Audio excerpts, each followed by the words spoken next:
تو قرآن مجید کو کیسے پڑھیں گے تو انقلاب آئے گا؟ اگر ہم حلق سے اوپر قرآن مجید کو پڑھتے رہیں گے، قرآن مجید کو پڑھ کر الماریوں میں بند کر کے رکھ دیں گے تو کبھی انقلاب نہیں آئے گا۔ یہ بالکل اسی طرح سے ہے کہ چونکہ آج امت ساری بیمار ہے، امت مسلمہ بیمار ہے، اور صحیفہ انقلاب اور دوا جو ہے یہ ہمارے گھروں کے اندر موجود ہے۔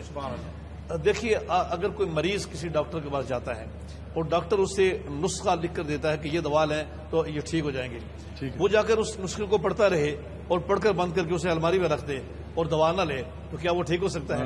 نہیں ٹھیک ہو سکتا۔ بہت خوبصورت قرآن مجید جو ہے یہ شفاء لما فی الصدور بھی ہے، اور حضرت علی کرم اللہ وجہہ الکریم فرماتے ہیں کہ خیر الدوائی القرآن، کہ بہترین دوا جو ہے یہ قرآن مجید ہے۔ تو امت مسلمہ کی بیماری قرآن مجید کو پڑھنے سے اور اس کو اپنانے سے اور خواہشات کو اس کے تابع کرنے سے دور ہوگی، اور امت مسلمہ کب ٹھیک ہوگی؟ دیکھیے، صحابہ کرام نے وہ قرآن پڑھا ہے، جیسے علماء کرام نے ابھی بتایا ہے کہ قرآن مجید دل پر نازل ہوا، نبی اکرم علیہ السلام کے دل پر نازل ہوا۔ انہ لتنزیل رب العالمین نزل به الروح الامین علی قلبک لتکون من المنذرین بلسان عربی مبین۔ یہاں یہ بیان کیا گیا کہ قرآن مجید اللہ کی طرف سے نازل کیا گیا، جبریل امین لے کر آئے ہیں، رسول اللہ علیہ السلام کے دل منور پر نازل ہوا ہے تاکہ آپ لوگوں کو ڈرانے والے بن جائیں، خالص اور صاف عربی زبان میں آیا ہے۔ تو صحابہ کرام نے بھی اس کو جب دلوں سے پڑھا، جو کلام دل پر نازل ہوا اسے جب دل سے پڑھیں گے تو زندگی میں انقلاب آئے گا، پھر انقلاب آئے گا۔ جب قرآن مجید میں شراب، دیکھیے شراب کتنی محبوب چیز تھی عربوں کی، مہمانوں کے لیے، اور ایک قیمتی چیز گھروں میں ہوتی تھی۔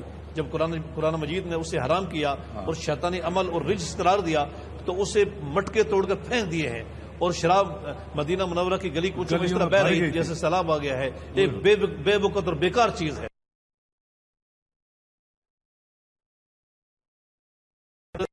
بشر رحمۃ اللہ علیہ، ایک جنگ کے موقع پر رسول اللہ علیہ السلام نے ان کو نگران مقرر کیا کہ آپ یہاں پہرا دیں، ان کو بھی اور حضرت عمار بن یاسر رضی اللہ تعالی عنہ کو بھی کہ آپ پہرا دیں۔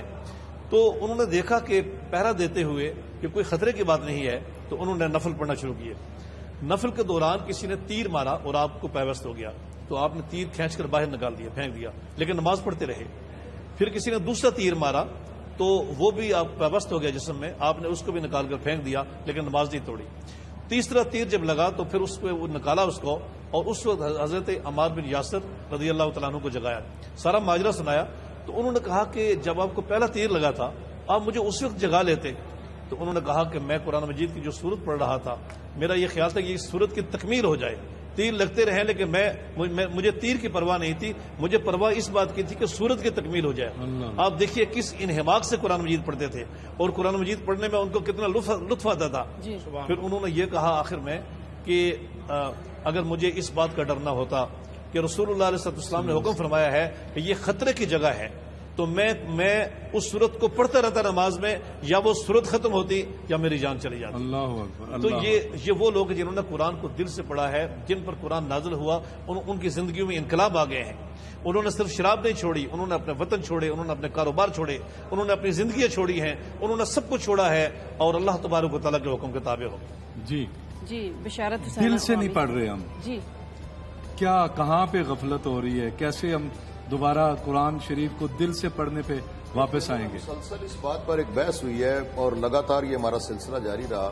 جی اب دیکھیں، دل سے پڑھنے کا جہاں تک تعلق ہے، وہ قرآن بار بار کہہ رہا ہے، قرآن جو ہے وہ اس طرح نہیں ہے کہ فقط ہم اس کو اس حد تک یقیناً ہم بار بار کر کے آ رہے ہیں، یہ ثواب ہے، یہ اجر ملے گا، یہ اس طرح کرے گا۔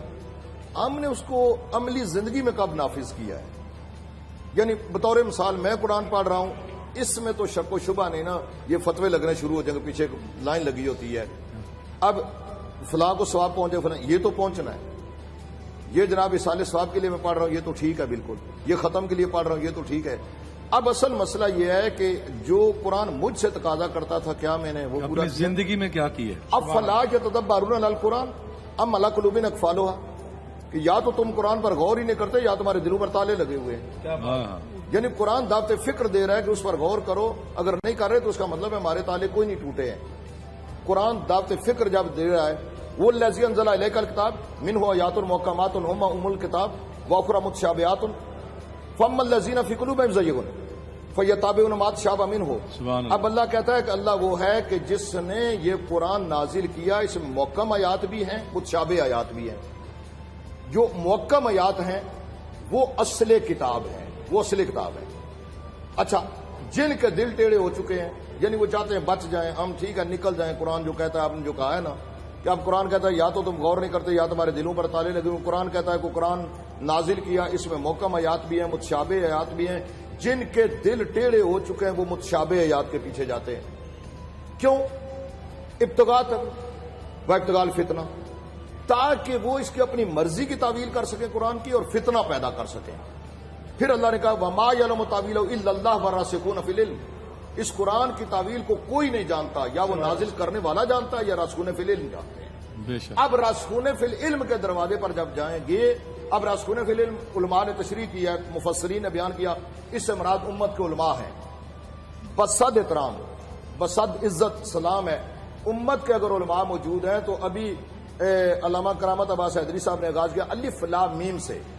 الف لام میم سے یا حروف مقطعات جہاں بھی آئیں گے، جس وقت بھی کوئی بھی مترجم، کوئی بھی مفسر تفسیر لکھے گا، نیچے وہی لفظ لکھ دے گا، کہے گا کہ یا اللہ جانتا ہے یا جس ہستی پہ نازل ہوا وہ جانتا ہے. اس کا مطلب نہیں جانتے. اب یا تعویل اس کی اللہ جانتا ہے یا راسخون فی العلم جانتے ہیں. اب راسخون فی العلم کون ہے؟ شیخ الطائفہ شیخ ابو جعفر طوسی علیہ الرحمہ نے تفسیر طبیان کے اندر ایک جملہ نقل کیا. میں سمجھتا ہوں پورا جملہ کافی ہے سمجھنے کے لیے کہ ہم قرآن پر عمل کس طرح کریں. کہا کہ اللہ نے قرآن میں محکم آیات کیوں نہ رکھ دی؟ ہر کوئی پڑھتا مطلب اخذ کر لیتا. متشابہ آیات وہ ہیں جس میں سمجھانے والے کی ضرورت ہو، بتانے والے کی ضرورت ہو، سکھلانے والے کی ضرورت ہو. تو متشابہ آیات کیوں رکھی؟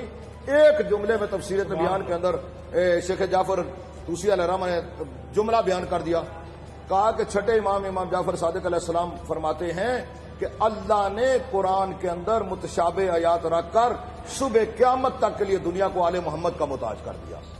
اس لیے فرمایا کہ میں تم میں قرآن اور اہل بیت چھوڑ کر جا رہا ہوں. قرآن اس وقت تک سمجھ نہیں آتا جب تک اہل بیت کے دروازے پر نہیں جھکیں گے. اس لیے کہ اب قرآن کا لا راتب ولا جا بسم اللہ فی کتاب مبین، کوئی خوش تار جیسا نہیں جس کا ذکر قرآن میں نہ ہو. تو پھر وارث کے متعلق القرآن و علی والی المال قرآن، قرآن علی کے ساتھ ہے اور علی قرآن کے ساتھ ہے. اب دیکھنا پڑے گا کہ اس پر عمل کس طرح کرنا ہے. وہ پھر انہوں نے عمل کر کے سامنے دکھایا کہ آپ نے قرآن پڑھ کے فقط اس طرح نہیں کہ میں گھر میں بیٹھوں گا جنگ نہیں کروں گا، میں گھر میں بیٹھوں گا عمل تو کرنا پڑے گا. میں گھر میں بیٹھوں گا تو غریبوں کی مدد نہیں کروں گا، میں گھر میں بیٹھوں گا قرآن پڑھتا رہوں گا اور میں یتیموں کی مدد نہیں کروں گا. نہیں، انہوں نے قرآن پڑھ کے دکھلایا کہ قرآن یہ پڑھنا ہے اور اس پر عمل اس طرح کرنا ہے. ایک ہے یعنی تلاوت قرآن، اور ایک ہے پھر اس قرآن کے قوانین کو عملی طور پر نافذ کرنا. ہمارے یہاں مسئلہ یہ بنا ہوا ہے کہ ہم یہ چاہتے ہیں کہ سارے کام ہم پھونک کے ذریعے سے ٹھیک کر دیں، ہم تعویذ دھاگے کے ذریعے سے ٹھیک کر دیں، اور پھر آگے سے وہ بھی ماشاءاللہ جو لوگ ہمیں ملتے ہیں کمال کے ہیں وہ پھر. اچھا جی ہزاروی صاحب، قرآن ہمیں کوئی ایسا علم نہیں ہے، کوئی ایسی تعلیم نہیں ہے جو نہیں دیتا. ہمارے اوپر عمل ہم کیوں نہیں کر رہے؟ ہم اللہ کو بھی مانتے ہیں، قرآن مجید کو بھی مانتے ہیں، اللہ کے رسول کو بھی مانتے ہیں، لیکن عمل کیوں نہیں کر رہے؟ اس کی وجہ کیا ہے؟ ہمیں کیا ہو گیا ہے؟ سوال پہلے سے میرا خیال ہے یہ چلا تھا جی کہ قرآن کریم نے سب سے زیادہ زور کس پر دیا ہے. یہ باقی تمام باتیں جو ہے یہ ثانوی حیثیت کی. جی میرا خیال یہ ہے کہ قرآن کریم نے سب سے پہلے انسانوں کو انسانیت سکھانے کی دعوت دی. انسانیت کا درس دیا سب سے انسان بن جاؤ بس. کیسے بنے ہم انسان؟ اب جب انسانیت جو ہے نا، نبی اکرم صلی اللہ علیہ وسلم کے کمالات میں کہ آپ کے تو تمام کمالات ہی کمالات تھے، لیکن جو آپ کے سوانح نگار ہیں وہ یہ کہتے ہیں کہ حضور صلی اللہ علیہ وسلم کی تعلیمات پر تو کسی آدمی کو بحث نہیں ہے. جی حضور اکرم صلی اللہ علیہ وسلم نے لوگوں کو انسانیت سکھائی. جب انسانیت آ گئی تو سارا معاملہ برابر ہوگا، ٹھیک ہو جائے گا. بگاڑ کس میں ہے، کہاں پر پیدا ہوا ہے؟ تو اللہ کریم نے فرمایا اولئک کل انعام، لوگ بھی ہیں اور ان کو کہا کل انعام ہے. یعنی بڑی عجیب تعبیر ہے یہ، اولئک یہ لوگ کل انعام.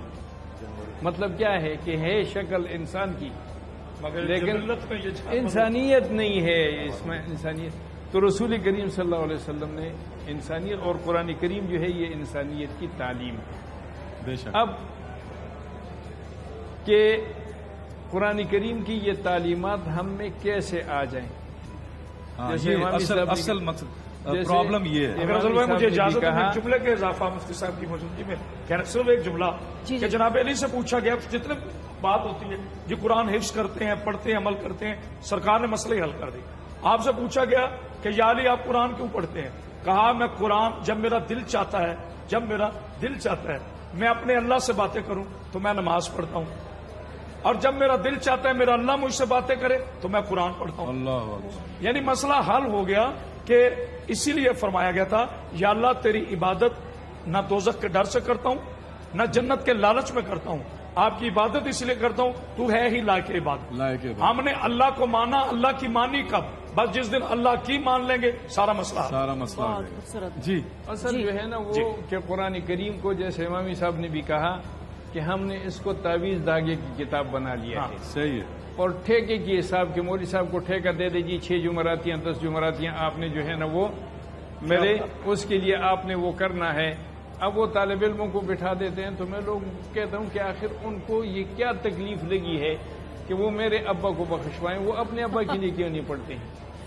ہاں اپنے جو اپنے والدین کے لیے خود بندہ پڑھ سکتا ہے نہیں اس سے زیادہ بالکل صحیح بات ہے. بالکل صحیح. اس لیے اپنی میں بات. یہ بات عرض کرنا چاہتا ہوں کہ ہمیں بنیادی طور پر قرآن کریم کی ان بنیادی تعلیمات کی طرف آ جائیں، ہمیں آنا پڑے گا. اب یہ ہے کہ اس کے لیے اینگل ہم کون سا اختیار کرتے ہیں. اہل بیت والا کیا اختیار کرتے ہیں اس سے بھی کسی کو کوئی اعتراض نہیں ہے. سبحان اللہ. تمام صحابہ کرام رضوان اللہ علیہم اجمعین والا اختیار کرتے ہیں اس سے بھی کسی کو اعتراض نہیں ہے. ائمہ مجتہدین والا یا اقتدار والا راستہ جو بھی آپ اختیار کریں، لیکن آنا اس نقطے پر آنا پڑے گا. آنا ادھر ہی ہے. اب اور جب بھی آپ آ جائیں، جب بھی اگر جلدی آ جائیں تو جلدی جان چھوٹ جائے گی، اور اچھی اگر بات ہے. لیکن آنا واہ واہ ادھر ہی پڑے گا. کیا بات ہے. اس لیے جلدی آ جائیں تو جلدی جان چھوٹ جلدی جائے جان گی. چھوٹ جائے گی. یہ نظام اور آنے میں ہم نے بڑی ابھی دیر کر دی ہے. ہاں، دیر اب کر اس وقت جو حالات ہیں مسلم امہ کے تو ہمیں ہم دیر کر چکے ہیں آلریڈی. ہمیں آنا چاہیے، جلدی آنا چاہیے. جلدی آنا کیا چاہیے. بات ہے جی. انشاءاللہ. پھر جن یہ میں تعبیر کیسے کروں اس کی لوگ ناراض بھی ہو جائیں گے. کچھ جگہوں کو جو ہے نا وہ ہم نے مخصوص کیا ہوا ہے کہ یہاں سے جو کچھ ہے تو یہ دین ہے. میں اس بات سے قطعاً اتفاق نہیں کرتا ہوں اچھا. کہ ایک خاص بھائی شریف ہزاروی جو بات کہے بس وہ دین ہے، یہ بالکل قطعاً غلط بات ہے. یا مفتی ضمیر ساجد صاحب یا امامی صاحب، یہ ہے کہ امت کو اجتماعی طور پر ایک نقطے پر اکٹھا ہونا پڑے گا کرنے کی ضرورت ہے. اور پھر امت جو ہے نا وہ الحمدللہ. اٹھے گی.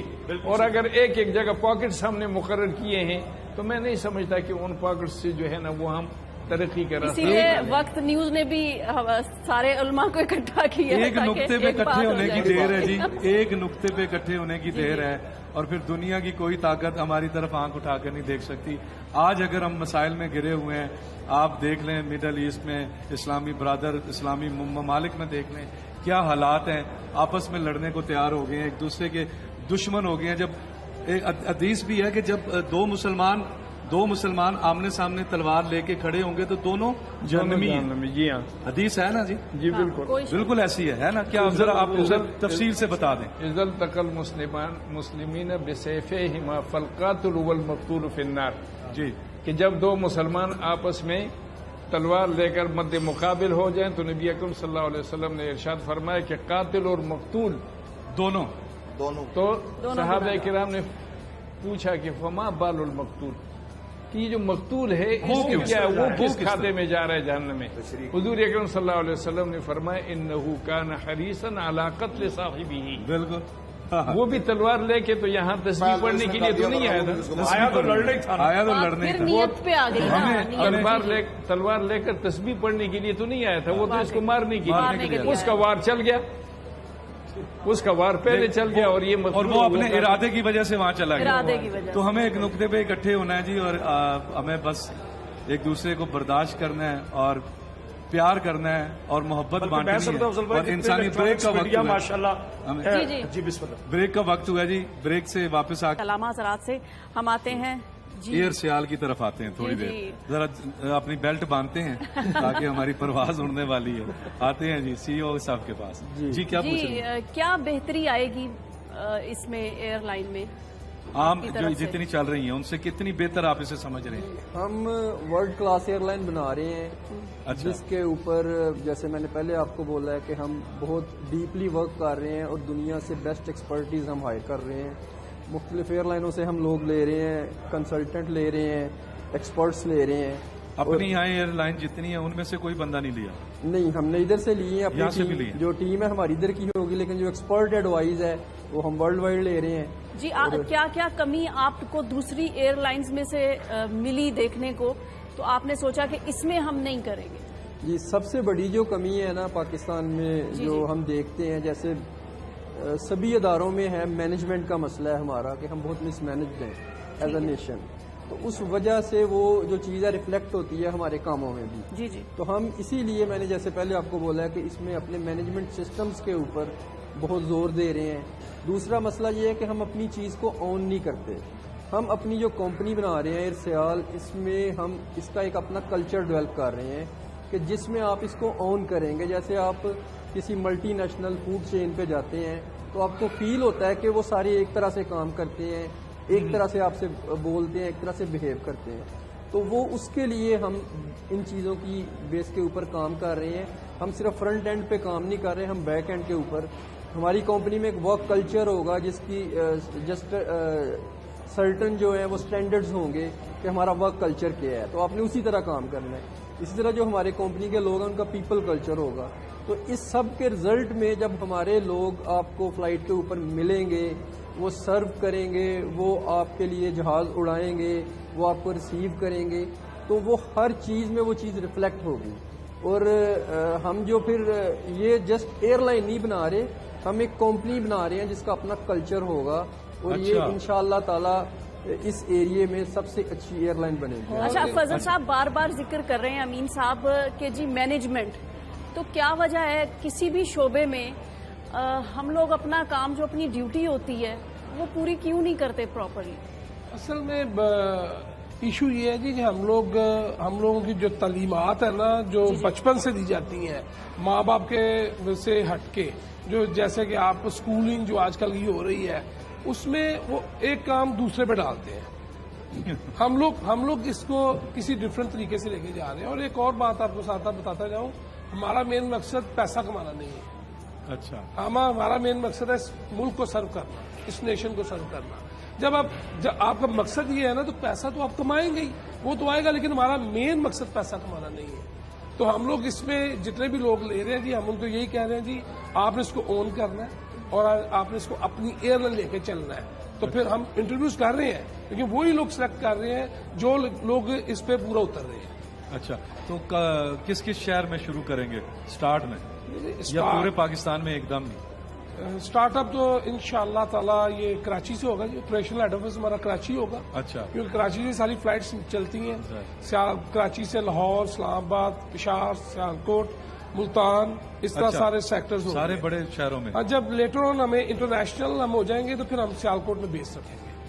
اچھا, جب آپ انٹرنیشنل ہو جائیں گے پھر سیالکوٹ بیس, سیالکوٹ مگر ایک بیس ہماری سیالکوٹ بھی ہوگی. ہب ہوں گے جی ہمارے, پھر سیالکوٹ بھی ایک ہب ہوگا. اس طرح ہمارا مین ہب لاہور ہوگا, اسلام آباد ہوگا, کراچی ہوگا. اور یہ ایئر لائن سیالکوٹ ایئر سیال اس کا نام ہے, لیکن یہ پورے پاکستان کے لیے ہے, بلکہ یہ پورے ریجن کے لیے انشاءاللہ تعالیٰ ہوگی.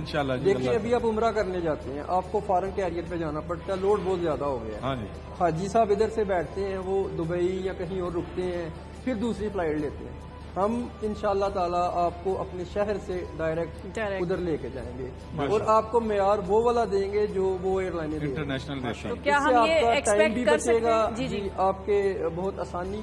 تو یہ ہم اسی طرح انشاءاللہ جب انٹرنیشنل ہوں گے تو ہم کینیڈا تک اس کو اپنی فلائٹس کو نارتھ امریکہ تک لے کے جائیں گے. اور یہ اس طرح سے نہیں ہونی چاہیے ترقی پوری دنیا میں. جب ہم لوگ جاتے ہیں سب لوگ ہی ہو کے آئے ہوئے ہیں, بے تحاشا ایئر لائنز ہیں. تو کیا ہم یہ ایکسپیکٹ کر سکتے ہیں کہ کم فیئرز میں آپ زیادہ سے زیادہ فیسلٹیز دیں گے؟ انشاءاللہ جی, ہمارا مقصد یہ ہے کہ ہم لوگ ایک بزنس نہیں کرنا, وہ پہلے مناسب قیمت پہ ایک اچھی ایئر لائن دیں اور لوگ اس پہ سفر کرنا فخر سمجھیں. جیسے کہ ابھی PIA پہ آپ یقین کریں کہ ماشاءاللہ ہماری قومی ایئر لائن ہے لیکن ہم ڈرتے ہیں اس پہ ٹریول کرتے ہوئے. تو اس ایئر لائن پہ آپ شوق سے ٹریول کریں گے. اور ایک اور بات, بالکل برانڈ نیو آپ لے کے آئیں گے جہاز. نہیں, تھوڑے یوزڈ ہوں گے لیکن اچھے ہوں گے جہاز. اس کے کچھ آورز ہوتے ہیں, آورز کے حساب سے ہم لیں گے. ساتھ ساتھ سیالکوٹ کے حوالے سے بات تھوڑا سا آگے بڑھاؤں. جیسے سیالکوٹ ایئرپورٹ ہے, جی ماشاءاللہ جی اس وقت وہاں پہ اراؤنڈ 60 فلائٹس ویک ہیں اور ساری انٹرنیشنل ہیں. 3 فلائٹس ہیں صرف کراچی سے سیالکوٹ کی, باقی ساری ہماری انٹرنیشنل فلائٹس ہیں جتنی بھی, دبئی, قطر, دوحہ, اس طرح ساری فلائٹس. مڈل ایسٹ میں 7 فلائٹس ایمریٹس کی ہیں. ٹھیک. اسی طرح 7 فلائٹس ہیں ہماری, اور صرف کراچی جاتی ہیں آپ کے شہر سے؟ نہیں, 3 فلائٹس کراچی کی, PIA کی, باقی ساری انٹرنیشنل ہیں. باقی انٹرنیشنل ہے, سارے فارن کیریئر آتے ہیں وہاں. اوکے, زبردست. جی اچھا, میں علامہ صاحب سے سوال پوچھنا چاہ رہی تھی. جی, نہیں ہوگا. جھوٹ ہماری نسوں میں گھس چکا ہے, ہمارے خون میں صلاحیت کر گیا ہے, اور جھوٹ سے کتنی دفعہ قرآن پاک میں منع کیا گیا ہے اور ہم اس پہ عمل نہیں کر رہے. اس پہ تھوڑی سی روشنی ڈالیں. جی بالکل, قرآن مجید نے تو جھوٹوں پہ لعنت بھیجی ہے. جو دین ہمارا اس پہ جھوٹوں پہ لعنت بھیجتا ہے. اور ایک حدیث پاک ہے کہ نبی اکرم صلی اللہ تعالی علیہ وسلم سے صحابہ کرام نے مختلف سوالات کیے تھے. ایک آدھ چیز میرے ذہن سے اتر گئی, لیکن یہ سوال بھی تھا کہ اکان المؤمن جبانا یا رسول اللہ, یا رسول اللہ کیا مومن بزدل ہو سکتا ہے؟ آپ نے فرمایا ہاں بزدل ہو سکتا ہے. مختلف چیزوں کے بارے میں سوال ہوتا رہا, آپ نے فرمایا ہاں ایسا ہو سکتا ہے. لیکن جب یہ سوال ہوا کہ اکان المؤمن کذابا یا رسول اللہ, آپ نے فرمایا لا, کہ کیا مومن جھوٹا ہو سکتا ہے؟ تو آپ نے فرمایا نہیں, مومن جھوٹا نہیں ہو سکتا ہے. تو یہ دیکھیے رسول اللہ صلی اللہ علیہ وسلم, مطلب ہے یہ تو بڑا خطرناک حد تک اس وقت ہماری پوزیشن ہے. یہ تو حدیث رسول ہے, کوئی ایسا انسان نہیں ہے جو نہ جھوٹ بولتا. مومن میں اور خامیاں ہو سکتی ہیں, اس کی جھوٹا نہیں ہو سکتا, لیکن مومن جھوٹا نہیں ہو سکتا ہے, کیونکہ ہر برائی کی بنیاد جھوٹ ہے. لیکن آپ دیکھیں کہ پہلے بھی میں نے عرض کیا تھا کہ جو غیر مسلم معاشرے ہیں, ہم جب چھوٹے چھوٹے تھے تو لوگ کہتے تھے کہ ہماری اچھائیاں انہوں نے لے لی ہیں. ٹھیک ہے, ہم یہ نہیں کہتے کہ ان کی ساری باتیں اچھی ہیں, انہوں نے دنیا پر بڑے بڑے زیادتیاں بھی کی ہوئی ہیں, لیکن اپنی قوم کے لیے جب آپ دیگر غیر مسلم معاشرے میں یورپ میں چلے جائیں تو وہاں پر ایک جوس کا جو ڈبہ ہے وہ اگر آپ اٹھا کر دیکھتے ہیں تو اس پر لکھا ہوا ہے کہ یہ کھول کر پئیں آپ, اور اگر آپ کو اچھا نہیں لگا تو اس کو واپس رکھ لیں, اور آپ کی پرسنالٹی میں کوئی فرق نہیں آئے گا. اگر آپ سوٹ جو ہے وہ پہنتے ہیں, استعمال کرتے ہیں, لیکن آپ کو اچھا نہیں لگا, آپ واپس کر دیتے ہیں, تو وہ پیمنٹ ساری واپس کر دیتے ہیں. ہاں جی. تو لیکن بہت سے لوگ ایسے بھی ہیں کہ جو سوٹ استعمال کر کے واپس جمع کرا دیتے ہیں. ہمارے ہاں لکھا ہوتا ہے کہ خریدا ہوا مال واپس نہیں ہوگا. اور پھر جھوٹ جو ہے یہ ہماری بات بات کے اندر, کاروبار میں لوگ کہتے ہیں جھوٹ نہیں بولے گا تو چلے گا نہیں, سیاست میں لوگ کہتے ہیں کہ جھوٹ نہیں ہوگا تو چلے گی نہیں. ہمارے ہاں دیکھیں جو اس وقت جو سیاست متعارف ہے, سیاست تو دراصل ایک بہتری کا نام ہے, بھلائی کا نام ہے, جس کے سینے میں قوم کا درد ہو وہ سیاست دان ہے. لیکن کوئی شخص اگر کوئی مذہبی حوالے سے میں مذہب کے ساتھ عرض کروں تو کوئی اس قابل نہیں, کوئی اگر آتا ہے تو عام لوگ بھی کہتے ہیں دیکھو یہ بڑا نیک آدمی تھا, اس کو کیا ضرورت تھی یہاں سیاست میں آ رہا ہے, اس لیے کہ لوگ سمجھتے ہیں بالکل, کیونکہ لوگوں کو پتا ہے کہ یہاں جھوٹ ہے ٹوٹل. لوگ سمجھتے ہیں کہ سیاست جھوٹ کا نام ہے. تو جھوٹ جو ہے وہ اس وقت ہمارے یہاں بہت شائع ہوا ہے مسلم امہ میں, اور میں سمجھتا ہوں کہ مسلم امہ کے زوال کے اسباب میں سے بہت بڑا سبب یہ بھی ہے کہ انہوں نے جھوٹ کے ساتھ سمجھوتا کر لیا ہے, اور اس سے اجتناب بہت ضروری ہے. جی امامی صاحب, اسی کو آگے اگر لے کے جائیں تو ہم جھوٹ سے کیسے بچ سکتے ہیں؟ کیونکہ ابھی تو یہی پتا چلا ہے کہ جی کوئی بھی مومن نہیں ہے, اگر ہم اپنے اندر جھانکیں تو ہم تو بڑے دور ہیں اس معاملے سے, تو کیسے معافی ہوگی اور کیسے ہم سیدھے ہوں گے؟ بچنے پہ آئے تو یہ دیر نہیں لگتی بندے پہ. بتوں کے پجاری تھے جی, خدا مان رہے تھے, ان کو سجدہ کر رہے تھے. نبی رحمت تشریف لائے ہیں, صادق اور امین نبی تشریف لائے ہیں, تو کہا کہ یا الناس قولوا لا الہ الا اللہ تفلحوا, لا الہ الا اللہ پڑھو تاکہ تمہاری فلاح ہو. دیر بات صحیح, عقیدے کا بت بڑی دیر میں گرتا ہے, لیکن بہرحال ان بتوں کو سجدہ کرنا چھوڑ دیا. اس کے بعد کہا جی یہ ابھی شراب کی بات ہوئی جی, کہ شراب آرام ہو گئی ہے, تو پھر ایک مرتبہ دیکھا کہ ساری نالیاں بھری ہوئی ہے, گلیاں بھر گئی, مطلب پہلے پی رہے ہیں, مطلب یہ ہوا, اب چھوڑ دیا. اب قدم قدم پہ یہ برائی ہے یہ چھوڑ دینی ہے, یہ چاہیے اس کو اپنا لینا, یہ برائی اس کو چھوڑ دینا, یہ چاہیے اپنا لینی ہے. اب جھوٹ ایک ایسی بنیاد ہے کہ جس کے بارے میں ابھی رسالت مآب صلی اللہ علیہ وسلم کی حدیث جو مفتی صاحب نے بیان کی ہے کہ مومن جھوٹا نہیں ہو سکتا. اب وجہ کیا ہے؟ بہت سارے انسان کام کرتا ہے. اللہ نے یہ نہیں کہا کہ نماز نہیں پڑھی تو لعنت ہے اس پر، نہیں. روزہ مطلب ہے اس پر قانون شریعت نافذ ہو جائے گا. لگاتار 2 مہینے روزے رکھے، 60 مسکینوں کو کھانا کھلائے، جس کیفیت میں اس نے اس کو افطار کیا ہے، اس کے بعد ایک غلام آزاد کرے. صحیح ہے. لیکن اللہ نے کہا لعنت ہے اس پر، اسے نہیں رکھا، پورا مہینہ نہیں رکھا. تب جھوٹ وہ بنیادی یعنی سبب بنا کہ جس میں اللہ نے کہا لعنت اللہ علی الکاذبین، جس پر اللہ کی لعنت پڑ رہی ہو. پھر وہ کہے کہ میرا کاروبار ترقی کرے، مجھے عزت ملے، مجھے احترام ملے، مجھے عزت کی نگاہ سے کوئی دیکھے گا. صبح اٹھے گا جس وقت تو اللہ نہ کرے واجب کی نماز اسے نہیں پڑھی، کوئی اور ایسا کام، لیکن اب اٹھ کے اسے جھوٹ بولنا شروع کر دیا. وہاں پر تو لعنت نہیں پڑی تھی، لیکن یہاں سے شروع ہو گئی ہے اس پر. فجر کی نماز قضا ہو گئی ہے، اللہ نہ کرے سویا رہ گیا، تو لعنت نہیں پڑی، تو اس کے لیے اللہ نے قضا رکھی ہے. اٹھ کے جھوٹ بولنا شروع کیا تو اللہ کی طرف سے لعنت آنا شروع ہو گئی. دفتر میں جا کے بیٹھا شروع کر دیا، دکان کھولی وہاں سے شروع کر دیا، ریڑھی لگائی وہاں سے شروع کر دیا. اب جب شام کو واپس گھر آ کے پلٹا ہے تو وہاں پر تو لعنتوں کے پورے کا پورا وہ کیا کہتے ہیں انبار لے کے آیا. یہ برائیوں کا وہ سمندر ہے جھوٹ جس میں سب کچھ آ کے یہ کیوں فرمایا گیا کہ مومن جو ہے وہ جھوٹ نہیں بول سکتا؟ یہ یعنی گویا جس طرح کہتے ہیں کہ معدہ خراب ہو جائے تو پھر سمجھے کہ پورا جسم جو ہے وہ بیکار ہو گیا. صحیح ہے. اب اسی طرح جھوٹ وہ بنیاد ہے کہ جس وقت آغاز آپ کر دیں گے مسلمان کے بارے میں یہ سوچا جائے، مومن کے بارے میں یہ سوچا جائے.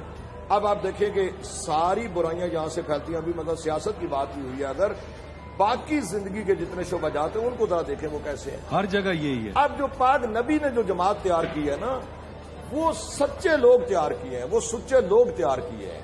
وہ اپنا سب کچھ دین پر قربان کرنے کے لیے تیار ہیں. وہ سب کچھ پاک نبی کی پاکیزہ زبان پر لبیک کہہ رہے ہیں.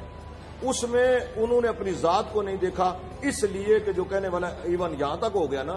دیکھیں کفار مشرکین کیا کہہ رہے ہیں، کفار قریش کیا کہہ رہے ہیں. کہا کہ پہاڑ کے پیچھے لشکر ہے. بات سارے جانتے ہیں، مقتدی جماعت کا طالب نہیں جانتا ہے. اگر میں کہوں پہاڑ کے پیچھے لشکر موجود ہے، انہوں نے کیا کہا؟ کہا کہ مان لیں. کہا آ کر دیکھو تو کہا کہ آمنا کے لال ہم یہ کہیں گے کہ ہم اندھے ہو گئے ہیں، ہمیں نظر نہیں آتا، لیکن آپ سچ کہہ رہے ہیں.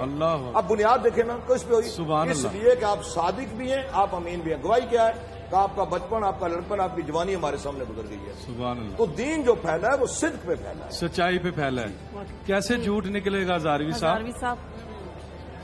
آپ بھی اس پہ بات کر سکتے ہیں. ہزاروی صاحب کے بعد آپ کیسے نکلے ہم جھوٹ سے؟ ہم تو بغیر جھوٹ کے تو پورا دن گزرتا ہی نہیں ہے ہمارا. سب سے پہلی بات جو ہے نا وہ یہ ہے کہ ہم اپنے دل کے اندر خوف خدا پیدا کر لیں، ضمیر ہمارا جاگ جائے.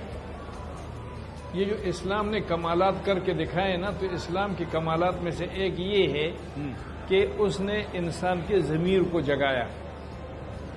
اور اسی وجہ سے رات کے اندھیرے میں وہ بیٹھے ہوئے ہیں. کسی نے کہا وہ جرم کرنے پر آمادہ نہیں ہے. کیوں نہیں آپ جرم کر رہے ہیں؟ اس وقت تو کوئی حکومت اہلکار آپ کو نہیں دیکھ رہا ہے، کہتے نہیں ہمیں اللہ کریم دیکھ رہا ہے. اللہ.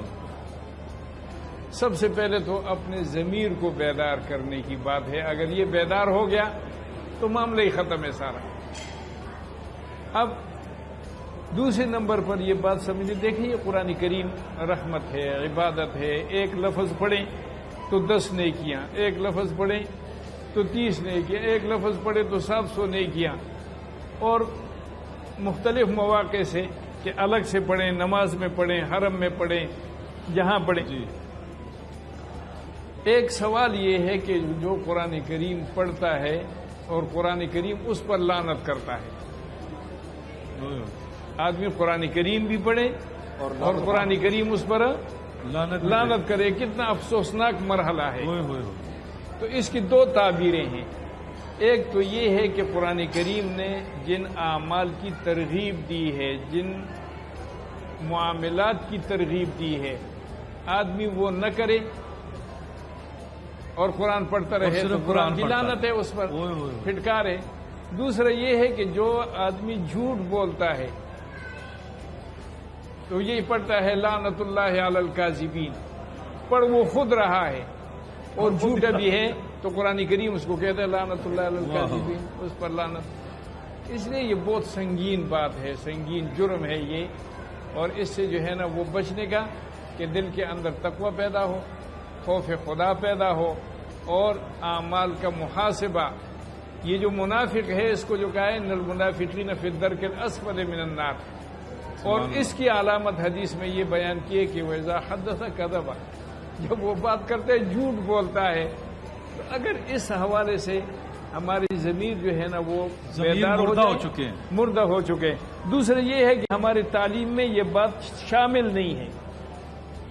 آپ اسکول، کالج، یونیورسٹی اس میں چلے جائیں، اتنی بڑی بڑی کتابیں ہیں، لیکن اس میں ایک بھی موضوع، ایک بھی چیپٹر جو ہے وہ سچائی کا نہیں ہے. کلیے اور فارمولے جو ہے وہ پوری دنیا کو مسخر کرنے کے لیے وہ ہم وہاں پر بیان کرتے ہیں اور ان کو لکھتے ہیں کہ جی یہ کلیہ ہے یہ، اور یہ سائنسی جو ہے نا وہ فارمولہ ہے، اس کو ایسے کریں گے تو یہ ہوگا. لیکن اگر ہم سچ بولیں گے تو کیا ہوگا؟ یہ اس لیکن ایسے جھوٹ والی باتیں تو بچپن سے ہی سکھانی چاہیے. بچوں کے نصاب میں ویسے ہوتی ہیں کچھ کہانیاں ایسی جھوٹ کی سزا، وہ اس طرح سے بچوں کو سکھائی جاتی ہیں، لیکن گھر سے سیکھنی ضمیر جگانے کی ضرورت ہے. جیلانی صاحب آپ کچھ کہنا چاہ رہے ہیں؟ میں بھی اسی والے سے بات کرنا چاہتا ہوں. آپ تاجر بھی ہیں، آپ کا واسطہ بات ہے جی تقوی کی. جی، جس بندے کا اللہ تعالیٰ کی ذات پاک پہ پورا یقین ہے نا کہ جو ہونا میرے رب کی طرف سے ہوگا، وہ کبھی بھی جھوٹ نہیں بولے گا، کچھ بھی ہو جائے. کیونکہ یہ لالچ کے لیے بولا جاتا ہے کہ کسی بھی حالت میں جو ہونا ہے وہ اللہ کی طرف سے ہونا ہے. بے شک. برا ہم اپنی طرف لیتے ہیں، لیکن بیسیکلی وہ اللہ تعالیٰ کی طرف سے ہے. وہ ہر تنگی کے بعد راحت ہے. تو اللہ تعالیٰ کی ذات پاک پہ جب ہمارا یقین پختہ ہوگا، ہم جھوٹ نہیں بولیں گے کبھی بھی. نہ ڈریں گے کسی سے، نہ جھوٹ بولیں گے. ایمان پکا نہیں ہے، اندر سے ہم ایک نہیں ہیں، ٹھیک نہیں ہے. جی بالکل مشکل حالات ہیں. آپ کچھ اس پہ بات کرنا چاہیں گے؟ پھر ہم قوالی پہ جا رہے ہیں. میں جیلانی صاحب کو سیکنڈ کروں گا. میں یہی بات سوچ رہا تھا جنہوں نے کی ہے. ہمارا یقین نہیں ہے اللہ میں. ہم بزنس میں اس لیے جھوٹ بولتے ہیں کہ جھوٹ بولنے سے بزنس ملے گا. اگر اللہ میں یقین ہوگا آپ کا تو آپ کیوں جھوٹ بولیں گے؟ مین مقصد مسئلہ یہ ہے کہ ہم نے جھوٹ کو وہ بنا لیا ہے کہ جھوٹ بولیں گے تو بزنس ہوگا. ہم ڈر کے جھوٹ بولتے ہیں، اللہ سے نہیں ڈرتے، بندے سے ڈر کے جھوٹ بولتے ہیں. تو یہ انہوں نے بڑی مختصر بات کی ہے اور بڑی ہی پوائنٹ کی بات کی ہے. باقی اس بات کو جتنا مرضی لمبا کر لیں یا چھوٹا کر لیں. بس ایک ہی جملہ کہنا چاہوں گا، کوئی مسلمان جھوٹا نہیں، جھوٹے کو مسلمان کہا جاتا ہے. ہاں، ایک جھوٹ کے لکھا جائے 100 جھوٹ پھر بولنا پڑتا ہے اس کو. ایک جھوٹ کے پیچھے لائن لگ جاتی ہے. بہت ساری باتیں ہیں، بہت ساری باتیں ہیں، کیا کر سکتے ہیں. اصل ہمارا یقین یہ ہے کہ سچائی میں برکت ہے. سیدھی جی بالکل. اگر ہم اس پہ یقین کر لیں تو معاملہ اور ہونا چاہیے یقین. حیثیت ایک مسلمان کے، حیثیت ایک انسان کے بنتے. بس یہ انسان قوالی کی طرف چلتے ہیں. جی آفی بھائی کون سا کلام سنا رہے ہیں آپ؟ ہاں جی، میں آپ کو طفیل نیازی صاحب کا ایک کلام سناؤں گا. نسبتی کلام ہے. میں نہیں جانا کھیڑیاں دے نال. میں نہیں جانا کھیڑیاں. بسم اللہ. جی جی.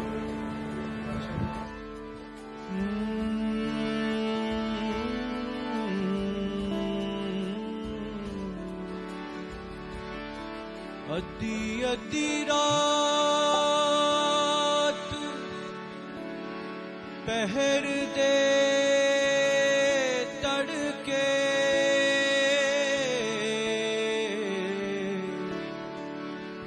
مرلی کون بجاوے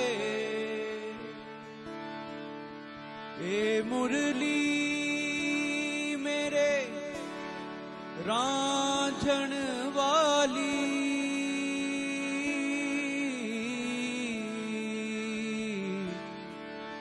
نی درد کلے